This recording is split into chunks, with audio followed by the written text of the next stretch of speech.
अपनी प्रीति उस पर लगाइए। पहला यूहन्ना अध्याय 2 वाक्य 15 में लिखा है, तुम न तो संसार से और न संसार में की वस्तुओं से प्रेम रखो। यदि कोई संसार से प्रेम रखता है तो उसमें पिता का प्रेम नहीं है। आत्मा प्रेरित यूहन्ना के द्वारा एक स्पष्ट और दृढ़ निर्देश देते हैं, जिसे उनके पूर्ण महत्व और आशय सहित समझना आवश्यक है। संसार से प्रेम मत करो। यह इस संसार की वस्तुओं से प्रेम और संरेखण में पूर्ण पृथकीकरण का सीधा आह्वान है। यह संसार इस संदर्भ में भौतिक पृथ्वी या उसके लोग नहीं है, बल्कि संसार की वह अनश्वरवादी व्यवस्था है जो इंद्रियों से संचालित है, वासना से प्रेरित है, घमंड से बनी रहती है और परमेश्वर के दैवीय इच्छा और उद्देश्य के विरुद्ध है। यह कुलोसियों के पत्र अध्याय 3 वाक्य 1 से 2 में आत्मा की गहरी चेतावनी की याद दिलाता है। सो जब तुम मसीह के साथ जिलाए गए तो स्वर्गीय वस्तुओं की खोज में रहो, जहां मसीह वर्तमान है और परमेश्वर के दाहिनी ओर बैठा है। आपका प्रेम पिता पर होना चाहिए। आपका स्नेह स्वर्गीय वास्तविकताओं पर स्थिर होना चाहिए और संसार की वस्तुओं पर नहीं। हमारे आरंभिक पद के अंतिम भाग को फिर से पढ़िए। वह कहता है, यदि कोई संसार से प्रेम रखता है तो उसमें पिता का प्रेम नहीं है। यह दिखाता है कि समस्या मात्र संसार के साथ बाहरी सहयोगिता या संबंध नहीं है, बल्कि आंतरिक प्रीति है।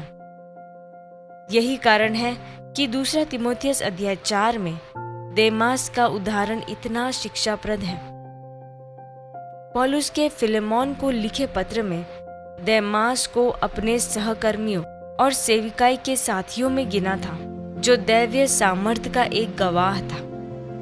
फिर भी दूसरा पत्रस अध्याय 4 वाक्य 10 में पौलुस घोषित करता है, देमास ने इस संसार को प्रिय जानकर मुझे छोड़ दिया है। देमास का सेवकाई से हटना उसकी प्रीति का परिणाम था। उसने इस वर्तमान संसार से प्रेम कर लिया था। इसलिए संसारिकता सबसे पहले आचरण का नहीं, बल्कि झुकाव का विषय है। यह आकर्षित करती है, लुभाती है और विकल्प प्रस्तुत करती है, और समय के साथ व्यक्ति को उसके बुलावे और दैवीय उद्देश्य से अलगाव उत्पन्न करती है। परंतु एक मसीही के रूप में आप संसार के लिए क्रूस पर चढ़ाए जा चुके हैं और संसार आपके लिए क्रूस पर चढ़ाया जा चुका है।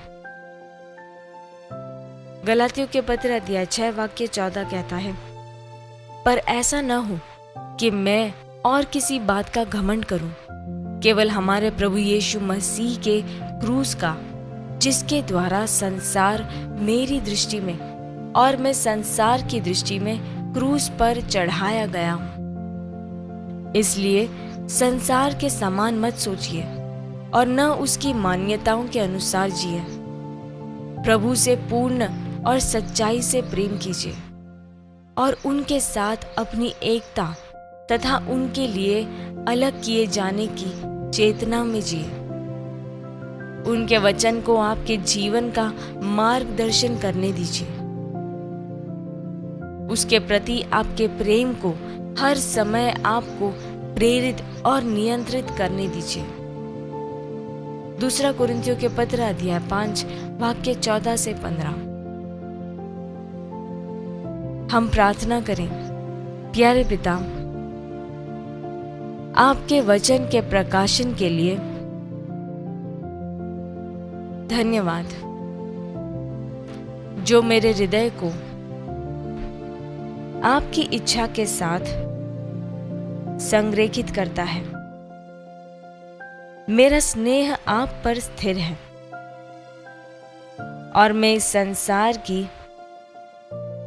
वास्तविकताओं पर मेरे प्रभुत्व की चेतना में चलता हूं।